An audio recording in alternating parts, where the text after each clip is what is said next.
In short, we don't know very much how to love. And it sounds very odd, because imagine if somebody said to you, look, all of us probably in this room would probably need to go to a school of love. We think, what, a school of love? Love is just an instinct. No, it's not. It's a skill, and it's a skill that needs to be learned, and it's a skill that our society refuses to consider as a skill. We are meant to always just follow our feelings. If you keep following your feelings, you will almost certainly make a big mistake in your life. What is love? Ultimately, love, I believe, is something, first of all, there's a distinction between loving and being loved. We all start off in life by knowing a lot about being loved. Being loved is the fun bit. That's when somebody brings you something on a tray and asks you how your day at school went, etc. And we grow up thinking that that is what's going to happen in an adult relationship. We can be forgiven for that. It's an understandable mistake, but it's a very tragic mistake, and it leads us not to pay attention to the other side of the equation, which is to love. And what does it really mean to love? To love, ultimately, is to have the willingness to interpret someone's, on the surface, not very appealing behavior in order to find more benevolent reasons why it may be unfolding. In other words, to love someone is to apply charity and generosity of interpretation. Most of us are in dire need of love, because actually we need to have some slack cut for us, because our behavior is often so tricky that if we don't do this, we wouldn't get through any kind of relationship. But we're not used to thinking that that is the core of what love is. The core of what love is the willingness to interpret another's behavior. What we tend to be very bad at is recognizing that anyone that we can love is going to be a perplexing mixture of the good and the bad. There's a wonderful psychoanalyst called Melanie Klein, who was active in the 50s and 60s, originally from Vienna, active in North London, studying how children learned about relationships from the parental situation. And she came up with a very fascinating analysis. She argued that when children are small, very small, they don't really realize that a parent is one character. They actually do what she calls split a parent into a good parent and a bad parent. And so this is when a baby is really at infant stage. So what you do is you split into the good mother and the bad mother. And it takes a long, long time. Melanie Klein thought it might be until you're 4, until you actually realize that the good and the bad mother are one person, and you become ambivalent. In other words, you become able to hate someone and really go off them, and at the same time also love them, and you're able not to run away from that situation. You're able to say, I love someone and hate them, and that's okay. And Melanie Klein thought this is an immense psychological achievement, when we can no longer merely divide people into absolutely brilliant, perfect, marvelous, and hateful, let me down, disappointed me. Everyone who we love is going to disappoint us. We start off with idealization, and we end up often with denigration. The person goes from being absolutely marvelous to being absolutely terrible. Maturity is the ability to see that there are no heroes or sinners, really, among human beings, that all of us have this wonderfully perplexing mixture of the good and the bad. And adulthood, true psychological maturity, and you may need to be 65 before it hits you, I'm not there yet, is the capacity to realize that anyone that you love is going to be this mixture of the good and the bad. So love is not just admiration for strength. It is also tolerance for weakness and recognition of ambivalence. The reason why we're going to probably make some real mistakes when we choose our love partners, some of you in this room have made some stunning mistakes. Now, why is this? The reason is that we've been told that the way to find a good partner is to follow your instinct, right? Follow your heart. That's the mantra. And so we're all the time reminded that if we stop reasoning, analyzing. By the way, are there people in this room who think that you can think too much about your emotions? That sort of view, people go, yeah, you can think too much. A few people, okay, you can't think too much. You can only ever think badly. But there's no such thing as thinking too much about emotions. But the problem is we live in a romantic culture that privileges impulse. Now, when it comes to love, something tricky occurs, because you don't have to be a paid-up believer in psychotherapy or psychoanalysis to realize that the way we love as adults sits on top of our early childhood experiences. And in early childhood, the way that we learnt about love was not just via experiences of tenderness and kindness and generosity. The love that we will have tasted as children will also be bound up with experiences of being let down, being humiliated, maybe being with a parent who treated us very harshly, who scolded us, who made us feel small in some way. In other words, quite a lot about our early experiences of love are bound up with various kinds of suffering. Now, something quite bad happens when we start to go out into the adult world and start to choose love partners. We think we're out to find partners who will make us happy, but we're not. We're out to find partners who will feel familiar. And that may be a very different thing, because familiarity may be bound up with particular kinds of torture. And this explains why sometimes people will say to us, look, there's a wonderful person, you should go and date them. They're good looking, they're charming, they're all sorts of things. And we go out with them and we date them. And we do recognize that they're really wonderful and amazing. But we have to confess to our partners, to our friends, that actually we found this person, often we struggle with the vocabulary. We say, maybe not that exciting, or maybe not sexy, or a bit boring. But really what we mean is that we've detected in this really quite accomplished person someone who will not be able to make us suffer in the way that we need to suffer in order to feel that love is real. And that's why we reject them. So we are not merely on a quest to be happy. We are on a quest to suffer in ways that feel familiar. And this radically undermines our capacity to find a good partner. Here's another reason why we're going to come unstuck in the field of love. We tend to believe that the more a lover is right for us, the less we're going to have to explain about who we are, how we feel, what upsets us, what we want. We believe, rather as a young child believes of its parent, that a true lover will guess what is in our minds. One of the great errors that human beings make is permanently to feel that other people know what's in their minds without us having said what's in our minds. It's very cumbersome to use words. It's such a bore. And when it comes to love, we have this deep desire that will simply be understood wordlessly. It's touching, it's a beautiful romantic idea, but it also leads to a catastrophic outbreak of sulking. Now, what is sulking?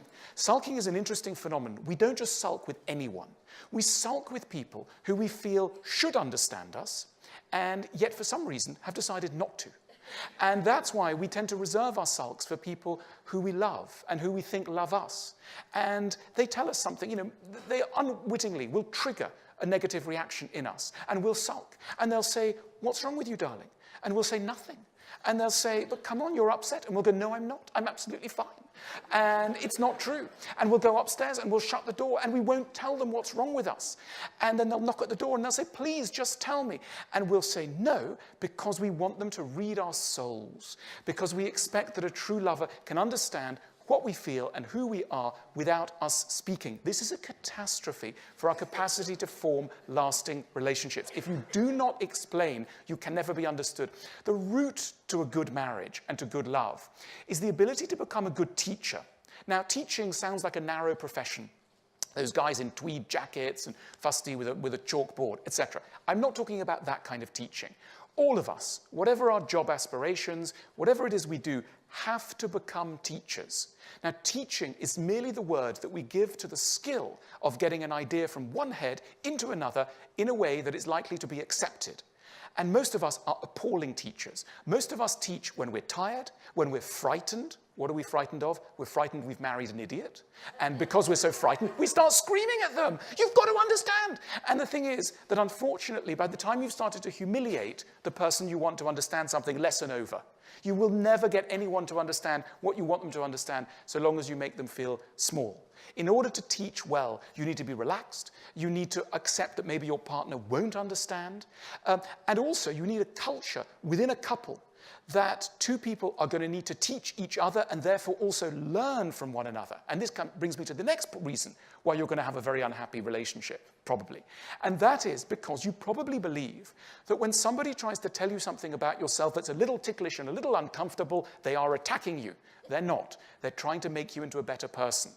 And we don't tend to believe that this has a role in love. We tend to believe that true love means accepting the whole of us, It doesn't. No one should accept the whole of us. We're appalling. Really, you want the whole of you accepted? No, that's not love. The full display of our characters, the full articulation of who we are, should not be something that we do in front of anyone that we care about. So what we need to do is to accept that the other person is going to want to educate us, and that it isn't a criticism. Criticism is merely the wrong word that we apply to a much nobler idea, which is to try and make us into better versions of ourselves. But we tend to reject this idea very strongly.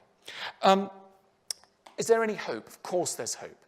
Look, I mentioned the word good enough. It's a phrase taken from a wonderful English psychoanalyst called Donald Winnicott. He had a lot of parents who would come to him and say things like, I'm so worried, I'm not a good parent, my child has this problem or that problem, etc. And he came up with a wonderful phrase.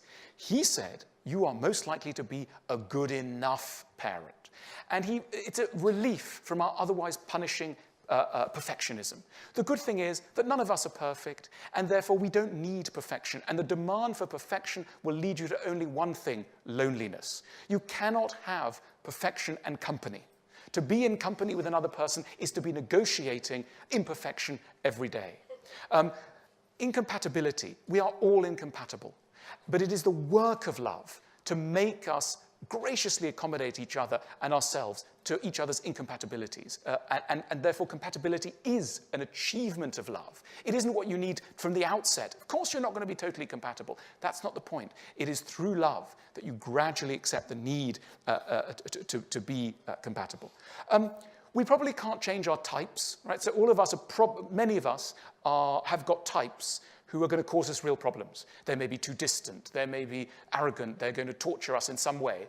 Now, friends casually say to us, chuck them, get out the relationship, etc., right? No, I don't, we're realists here at Google, and I'm giving you realistic advice. You're not going to manage to change your type.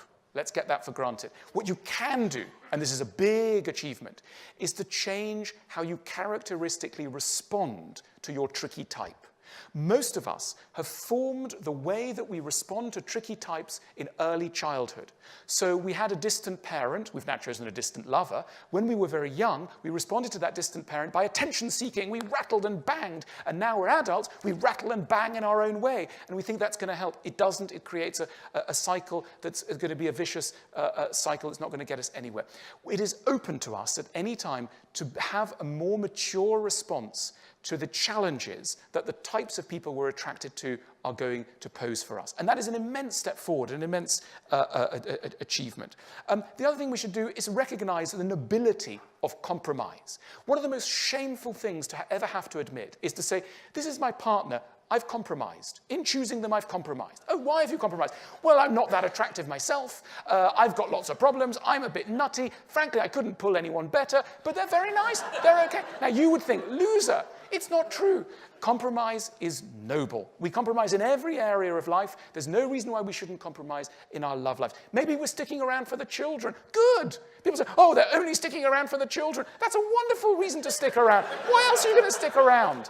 Okay, so let's look a bit more benevolently at the art of compromise. It's a massive achievement in love. I'm going to end with a quote from one of my favorite philosophers, Danish 19th century, very gloomy philosopher called Kierkegaard. And Kierkegaard, in his book, Either Or, had a wonderful outburst where he basically said, of course, you're going to marry the wrong person and make the wrong decisions in a whole row of areas. And the reason you're going to do this is that you're human. Therefore, do not berate yourself for doing what humans do. This is what he says. Marry and you will regret it. Don't marry, you will also regret it. Marry or don't marry, you will regret it either way. Laugh at the world's foolishness, you'll regret it. Weep over it, you'll regret that too. Laugh at the world's foolishness or weep over it, you will regret both. Hang yourself, you will regret it. Don't hang yourself, you will regret that too. Hang yourself or don't hang yourself, you'll regret it either way. Whether you hang yourself or don't hang yourself, you will regret both. This, gentlemen, is the essence of all philosophy. Thank you very much.